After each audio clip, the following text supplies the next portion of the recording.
Friends, அஸ்ஸலாமு அலைக்கும். நான் இந்த ஹஜரத்துடைய வீட்டில் தான் பின்னாடி நான் தங்கியிருந்தேன். நான் தர்காவுக்கு வந்து கொஞ்ச நாள் வேறு இடங்களில் வேறு குடிசை வீடு பக்கம் அந்த சைடெல்லாம் நான் போய் தங்கியிருந்தேன். அதுக்கு பிறகு எனக்கு சரியான பாதுகாப்பு இல்லை. அப்படிங்கிறதுனால நான் என்ன செஞ்சேன், இவங்கள்ட்ட கேட்டேன்.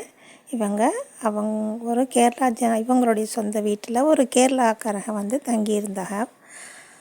அவங்களோட என்னை தங்க வச்சாங்க. அவங்களுக்கு 2 மகளுங்க இருந்தாங்க, மகன் இருந்தாங்க. எல்லாரோடையும் என்னையும் சேர்த்து தங்க வச்சுருந்தாங்க. அந்த கேரளாக்காரங்களும் என்னை நல்லபடியாக பார்த்துக்கிட்டாங்க. நான் ஊதி கொடுக்க போகிறதோடு சரி, நான் ஒரு ஒயர் கூட பின்னுனா கூட அவங்க விட மாட்டாங்க. அந்த கேரளாக்காரங்க விட மாட்டாங்க. இதை பின்னுற நேரம் நீ வந்து திக்ரு செய், ஓது, தொழுவு, வேறு எல்லாம் செய்ய வேணான்னு எனக்கு வீட்டு வேலை கூட எதுவுமே கொடுக்க மாட்டாங்க. பத்திரமா பார்த்துட்டு இருந்தாங்க. நான் இந்த உஸ்தாதோடு என்ன செய்வேன், இந்த பானாசாப் உஸ்தாதோடு நான் பக்கத்தில் ஒரு சைஸா தைக்கான்னு இருக்குது. அங்கே வியாழக்கிழமை நான் ராத்திபு செய்வாங்க. அது காலையில் 7:30 மணிக்கு போவேன். அங்கே நான் வந்து ஒரு ஹதீஸ் சொல்வேன், ஒரு சூறா ஓதிட்டு ஒரு ஹதீஸ் சொல்லிவிட்டு ஒரு பாட்டு பாடிட்டு நான் வந்து அது மாதிரி பயான் செஞ்சுட்டு நான் வருவேன். எப்போவுமே வாரம் செஞ்சுக்கிட்டு இருந்தேன். அதெல்லாம் என்னென்னு இப்போ நான் சொல்கிற மாதிரி இந்த கனவுகள் இதெல்லாம் நான் குரான் எடுத்ததுன்னு நான் சொல்லலை உங்களுக்கு. நான் 10 சொல்லாமல் விட்டுருக்கேன். மீதி அடுத்ததில் வேறு அந்த இதில் நான் சொல்லுவேன். அப்போ இவங்களுக்கு என்ன பிடிச்சி போச்சு. அதனால் இவங்க என்கிட்ட தன்னுடைய பிரியத்தை சொன்னாங்க. இவங்களுக்கு ஏற்கனவே கல்யாணம் ஆகி பிள்ளைங்கள்லாம் இருக்குது. முதல் மனைவி இறந்துட்டாக.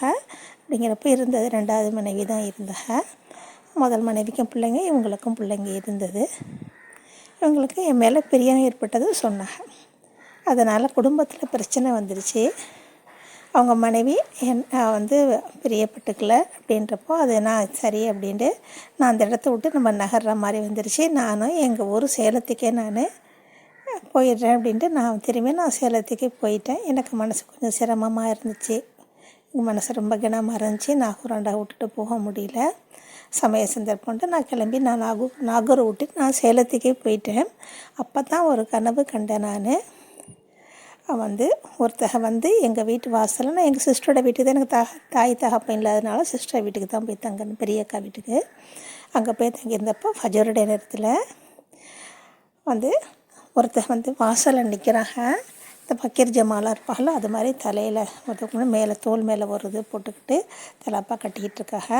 ஒரு பச்சை கலரில் மாதிரி ஒரு ட்ரெஸ்ஸு, ஒரு ஆரஞ்சு கலர் மாதிரி ஒரு ட்ரெஸ்ஸு. அப்படின்னு கரெக்டாக என்னால் சொல்ல முடியலை எப்படின்ட்டு.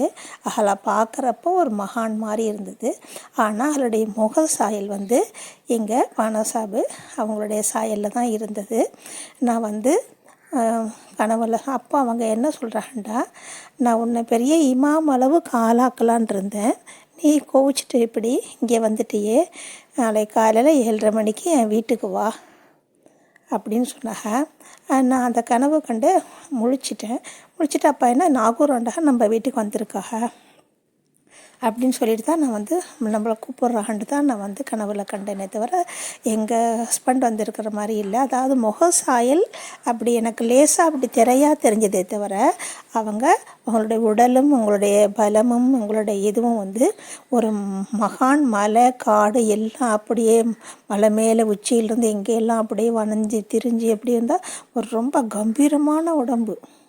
அது எனக்கு எப்படின்னு சொல்ல தெரியல. அது மாதிரி வித்தியாசமான உடம்பு. மனுஷர் மாதிரி சொட்டுக்கோணும், 5 அடிக்கு 2 இல்லை, ரொம்ப உயரமாக அப்படி பயங்கரமாகவும் இல்லை, ரொம்ப நல்லா இருந்தது. அவளை பார்க்குறப்ப மகாண்டு நான் தான் கண்ணு முழிச்சதோடு நான் நாகூராண்டா வந்துட்டாகன்னு நான் போய் அந்த நின்ற இடமெல்லாம் நான் தேடினேன். அப்படின்னா எனக்கு எந்த அளவுக்கு ஆழமாக மனசில் பதிஞ்சிருக்குன்னு பாருங்கள். அதுக்கு பிறகு தான் நான் மறுபடிக்கும் திருப்பிக்கும் மறுநாளெல்லாம் எங்கள் வீட்டில் வேணான்னு சொல்ல இல்லைக்கா என்னை கூப்பிட்றாக நாகூராண்டா, நான் போகிறேன்னு சொல்லிவிட்டு நான் திருப்பி நாகூருக்கு வந்தேன். எனக்கு அப்போ வந்து நாகூர் ஆண்டவங்களா இல்லை எங்கள் பானாசாபான்னு தெரியாத அளவுக்கு அந்த முக சாயல் இருந்தது. ஆனால் அது நாகூர் ஆண்டக தான்.